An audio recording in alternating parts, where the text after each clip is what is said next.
R is an integral domain, then your units of R and Rx are same. ठीक है, अगर वो integral domain है तो लेट एक यूनिट ले लिया हमने इसका, तो अगर इसका यूनिट ले लेंगे तो एक ऐसा एलिमेंट बी नोट मिलेगा, इनकी प्रोडक्ट 1 बनेगी। तो ये पोलिनोमियल्स क्योंकि आर एक्स में कंटेंट है, मैंने पहले भी बताया, एज ए कांस्टेंट पोलिनोमियल, इसके एलिमेंट इसके कांस्टेंट पोलिनोमियल आ जाएंगी तो फिर वो कांस्टेंट पोलिनोमियल के अकॉर्डिंगली ये आर भी इसमें कंटेंट आ जाएगा। ये कांस्टेंट पोलिनोमियल्स हमने ले ली, ठीक है। तो ये ए नोट भी आर एक्स में आ गए। उसके बाद इनकी प्रोडक्ट कर लेनी है, इनकी प्रोडक्ट तो यही बनेगी, तो ये 1 बनेगी क्योंकि इनकी वैल्यू 1 है। 1 को ऐसे लिख सकते हैं, ये भी पॉलिनोमियल है, 1 को ऐसे पॉलिनोमियल लिख सकते हैं। तो इसका मतलब है कि ये कांस्टेंट, ये यूनिट है आर एक्स में, ठीक है। एफ एक्स भी आर एक्स में यूनिट हो गया, तो एफ एक्स इसमें यूनिट है क्योंकि एफ एक्स की जो वैल्यू है वो ए नोट है, तो ए नोट आर में यूनिट है क्योंकि जो ए नोट है आर एक्स में भी यूनिट है, ठीक है।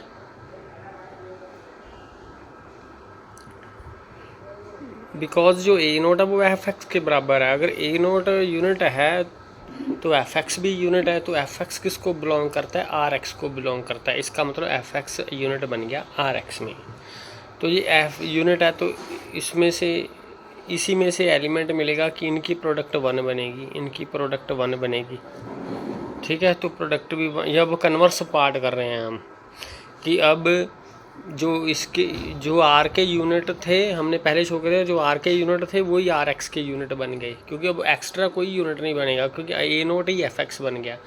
अब हमने एफ आर एक्स वाले यूनिट ले लेने हैं, तो शो करना है वो जो यूनिट है वो आर के भी यूनिट है, ठीक है। एफ एक्स यूनिट ले लिया हमने आर एक्स का, हमने शो करना है ये आर का भी यूनिट है, क्योंकि हम शो कर देंगे कि जो एफ एक्स पोलिनोमियल है वो कांस्टेंट है, तो कांस्टेंट एलिमेंट्स ही आर में होते हैं। अगर ये यूनिट है आर एक्स का तो जी एक्स के साथ मल्टीप्लाई करेंगे, आंसर 1 आएगा। 1 को ऐसे पोलिनोमियल लिख सकते हैं, इनकी डिग्रीज बोथ साइड डिग्री लगा देनी है, तो 1 की डिग्री 0 होती है क्योंकि कांस्टेंट पोलिनोमियल है, और इसकी डिग्री क्या आएगी, degree of F plus degree of G is equal to 0। इसका रिजल्ट यही है, इसकी डिग्री 0 है। अब दोनों की डिग्री का एडिशन 0 है, तो माइनस डिग्री तो हो नहीं सकती। 0 नंबर तभी आएगा कि एक माइनस का हो या एक प्लस का हो, या फिर दोनों ही 0 हो। तो डिग्री माइनस में तो हो नहीं सकती, इसका मतलब दोनों की डिग्री को 0 होना पड़ेगा, ठीक है। अगर किसी की डिग्री 0 हो वो कांस्टेंट पोलिनोमियल होती हैं, तो ये कांस्टेंट पोलिनोमियल्स बन गई। तो ये कांस्टेंट आर के एलिमेंट है, तो ये आर के एलिमेंट जो होते हैं वो तो ये देखो ये भी यूनिट बन गए क्योंकि आर का एलिमेंट मल्टीप्लाई करके 1 बन गया, तो ये भी यूनिट बन गया आर में, ठीक है।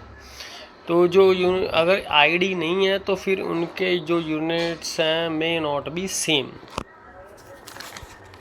नेक्स्ट है हमारे पास ये लेमा है, if R is an integral domain and a irreducible element of R, तो वो a irreducible element R X का भी है। तो आर अगर इंटेग्रल डोमेन है, अगर इसका एलिमेंट आर में इररिड्यूसिबल है तो वो आर एक्स में भी इररिड्यूसिबल है। तो ये मैं पहले भी आपको बता चुका हूँ कि जो आर के एलिमेंट होते हैं वो आर एक्स के भी होते हैं एज ए कांस्टेंट पोलिनोमियल, ठीक है। मान लो ये इसमें यूनिट नहीं है, तो इसमें यूनिट नहीं है तो इसके 2 एलिमेंट्स मिलेंगे, ये उनकी प्रोडक्ट में लिखा जाएगा, और ये जो है यूनिट नहीं होंगे। अगर इररिड्यूसिबल नहीं है तो फिर इनकी प्रोडक्ट हो जाएगी पर दोनों ही नॉन यूनिट होंगे, ठीक है। क्योंकि इररिड्यूसिबल में होता है कि अगर प्रोडक्ट लिख लें तो दोनों में से एक यूनिट होता है, तो ऐसे हमें एलिमेंट्स मिल जाएंगे। अब डिग्रीज, इसकी डिग्री कांस्टेंट पोलिनोमियल की डिग्री 0 होती है, इसका रिजल्ट होता है ये। फिर वही पिछले वाला केस, इनकी डिग्री भी 0 होनी पड़ेगी, ये कांस्टेंट पोलिनोमियल्स बन जाएंगी। अगर ये कांस्टेंट पोलिनोमियल्स बनेंगी तो फिर इसको ए नोट का नाम दे दिया, इसको बी नोट का नाम दे दिया, तो ए नोट बी नोट किसको बिलोंग करेंगे, आर को बिलोंग करेंगे, क्योंकि जो कांस्टेंट्स है वो तो आर में है। फिर इसको ऐसे लिख सकते हैं, वैल्यूज़ पुट कर दी, A is equal to A naught B naught, values put कर दी हमने, तो क्योंकि ए तो अब देखो ये तीनों ही आर के एलिमेंट हैं, अब आर में तो ए इररिड्यूसिबल है ना, तो इसका मतलब इन दोनों में से एक को यूनिट होना पड़ेगा। तो अगर इनमें से एक भी यूनिट बन गया तो फिर एफ एक्स या एफ एक्स भी तो ए नोट या एफ एक्स भी यूनिट बन गया या फिर जी एक्स यूनिट बन गया। देयरफॉर दोनों में से एक यूनिट बन गया, ये कंट्राडिक्शन आ गई। ठीक है, दोनों में से एक यूनिट बन रहा है, ये तो कंट्राडिक्शन आ रही। इसका मतलब ये जो ए है वे भी इररिड्यूसिबल ही है। ठीक है, नेक्स्ट है हमारे पास इररिड्यूसिबल पॉलिनोमियल। आर आइडियली एक polynomial of positive degree said to be irreducible polynomial if it can not be expressed as a product of two polynomials of positive degree. मतलब कम से कम एक डिग्री की पॉलिनोमियल्स उसके फैक्टर ना बने। ठीक है, ये ऐसे मतलब कि ऐसे जैसे होता है ये ऐसे फैक्टर बन गए ना, ये पॉजिटिव डिग्री के हैं। ऐसे कोई फैक्टर ना बने, चाहे 1 डिग्री का हो, कम से कम 1 डिग्री हो, 2, 3 कुछ भी हो सकता है।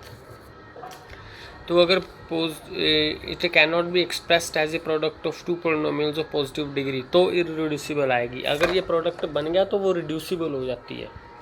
ठीक है, ये इररिड्यूसिबल पॉलिनोमियल है ओवर आर। ठीक है, इररिड्यूसिबल कब बनेगी? अगर इसके फैक्टर बनेंगे तो इन दोनों में से किसी एक की डिग्री 0 आएगी, मतलब वो कांस्टेंट होगा।